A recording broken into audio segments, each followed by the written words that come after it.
कि वो 15 जनवरी का जो दिन होगा वो सीवान में इतिहास लिखेगा और उसके बाद ये काफिला चलेगा। 2025 को सोहली जो हसनपुरा प्रखंड में आता है उसके खेल मैदान में 11 बजे दिन में लोक जनशक्ति पार्टी रामविलास के राष्ट्रीय अध्यक्ष और केंद्रीय मंत्री माननीय चिराग पासवान का संकल्प महासभा है।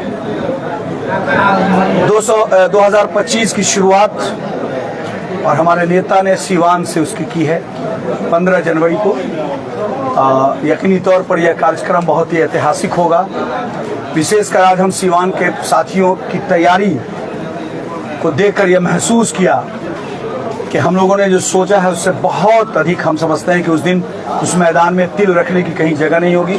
वो मैदान में नहीं बल्कि लोक जनशक्ति पार्टी की सदस्यता के लिए मन बनाया और हमारे नेता आदरणीय चिराग पासवान जी ने कहा कि इस वर्ष की शुरुआत हम सीवान की सरजमीन से, उस ऐतिहासिक सरजमीन से करेंगे जो धरती राजेंद्र बाबू की और मौलाना मजहरुल इस्लाम की रही है, मजहरुल हक साहब की रही है। और हम जानते हैं, हमने जो देखा है साथियों में जो उत्साह देखा है और हमारे नेता के कथनी और करनी में कोई फर्क नहीं, इसलिए भी बिहार के नौजवान उनमें अपना भविष्य देखते हैं, बिहार का भविष्य देखते हैं। और हम जानते हैं कि हमारी पार्टी का जो स्ट्राइक रेट है उसमें एनडीए भी हमको उसी सम्मान के साथ देखती है और हम समझते हैं कि वो 15 जनवरी का जो दिन होगा वो सीवान में इतिहास लिखेगा और उसके बाद ये काफिला चलेगा और 2025 के विधानसभा में अपने उस लक्ष्य 225 को पूरा करके ही दम लेगा।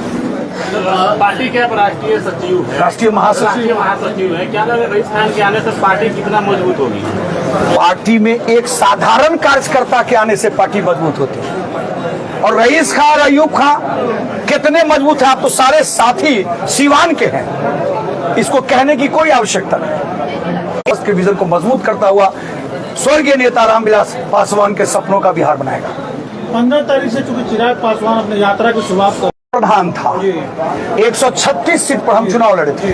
आज हमारी पार्टी 243 सीटों पर अपनी तैयारी करके बैठी है और ये नहीं है कि हमने सिर्फ कर रखी है, जनता दल यूं भाई टेबल पर बात होगी। एनडीए में जब सीटों का बंटवारा होगा, हम सीवान की जितनी विधानसभा सीट पर हम तैयारी कर रहे हैं उस वक्त केंद्रीय नेतृत्व ये तय करेगा कि सीवान में हम कहाँ चुनाव लड़ेंगे। कितनी है पार्टी के प्रधान है, तो अभी जो व्यक्ति 15 को ज्वाइन करेगा तो ये पार्टी तय करेगी कि उनको कौन सी जिम्मेदारी दी जाएगी। निर्दलीय रूप में चुनाव लड़ते हुए, निर्दलीय रूप में एमएलसी का चुनाव लड़ते हुए रईस खान ने काफी अच्छा परफॉर्मेंस दिखाया। सर, रामविलास जो है कि बिहार में, खास करके बिहार में माइनॉरिटी समाज को जोड़ने के लिए क्या कुछ ऐसा कदम उठा रही है? देखिए, माइनॉरिटी समाज का सवाल नहीं, माइनॉरिटी तो यकीनी तौर पर एक बड़े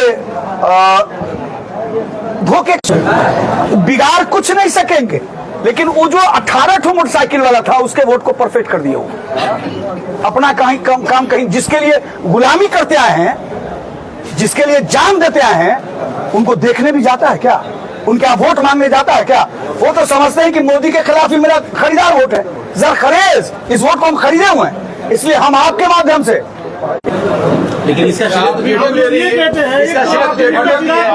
हैं कि जात पात पे भरोसा नहीं करता, अभी हाल ही में उन्होंने बयान दिया है, तो फिर ऐसा क्यों होता है सिर्फ रिजर्व सीट पे ही चुनाव लड़ते हैं? हम कहाँ रिजर्व सीट पर लड़ते हैं भाई? हम 5 चुनाव लड़े, वैशाली रिजर्व है क्या? चिराग जी क्यों वैशाली रिजर्व है क्या? बात कर रहे हैं, मैं रिजर्व पे क्यों लड़ते हैं? अच्छा बात कर, अब तो ये सवाल जो है तो इस सवाल का कोई जवाब है, रिजर्व सीट बना ही है ना रिजर्वेशन के। तो कह रहे जात पात पे भरोसा नहीं करते।